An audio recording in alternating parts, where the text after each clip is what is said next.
Behind the glamorous facade of royal life and the heavy shadows of current legal scandals, there is a story of a young girl whose personality was as vibrant as it was erratic. Today, as the House of Windsor faces a modern-day storm, a rediscovered school report from 1972 has surfaced, offering a fascinating and prophetic look into the formative years of Sarah Ferguson.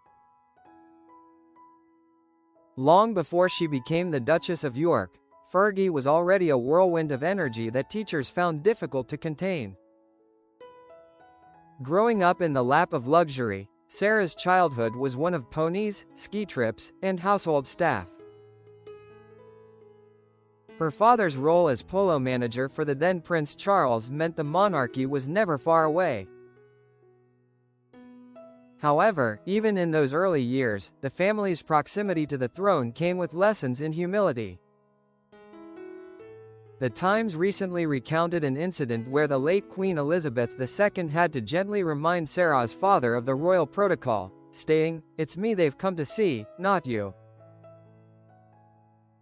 It was in this world of high-stakes social circles that a 12-year-old Sarah attended Hurst Lodge School in Ascot.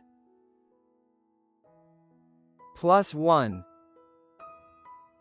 Her 1972 school report, written when she was just a pre-teen, captures the essence of the woman the world would later come to know. While her teachers noted she was enthusiastic and anxious to please, they also issued a stern warning.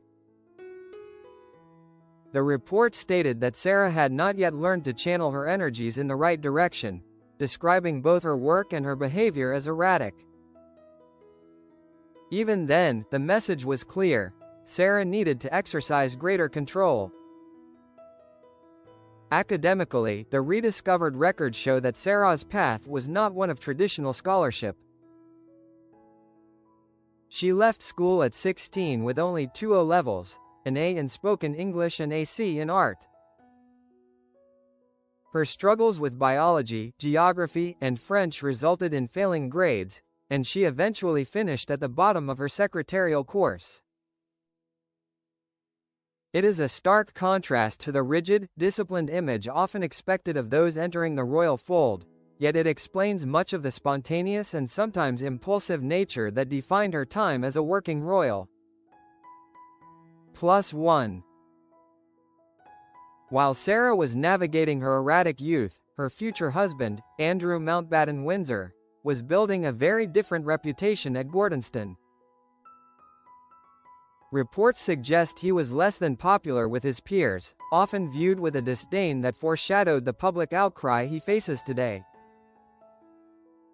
The two would eventually marry in 1986, a union that changed Sarah's life forever and cemented her place in a history that is currently being rewritten by scandal. Today, in 2026, those erratic childhood traits are being viewed through a much darker lens. Sarah Ferguson has reportedly gone to ground following the arrest of her former husband, Andrew, on suspicion of misconduct in public office. The allegations involving the sharing of sensitive information with Jeffrey Epstein have brought the York family back under the microscope of the U.S. Department of Justice. As Sarah remains in hiding, the world is left to wonder if that same inability to channel energy in the right direction mentioned in her school report played a role in the controversial associations that now haunt her. The journey from a spirited 12-year-old in Ascot to a woman caught in the crosshairs of a global legal crisis is a tragic arc.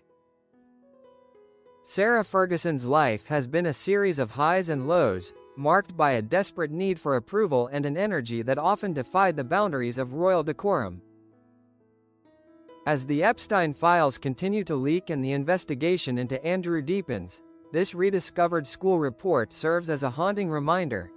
The traits we show as children often follow us into the bright, unforgiving light of adulthood. The Tia Pecu of the Spanish royals may have been the anchor for Queen Sofia, but for Sarah, the anchor has always been her own restless spirit. As she stays laying low with friends, convinced that distance from Andrew is her only hope for survival, the words of her 1972 teacher ring truer than ever. Sarah Ferguson is still searching for that greater control, while the institution she married into fights for its very existence in this 2026 of reckoning.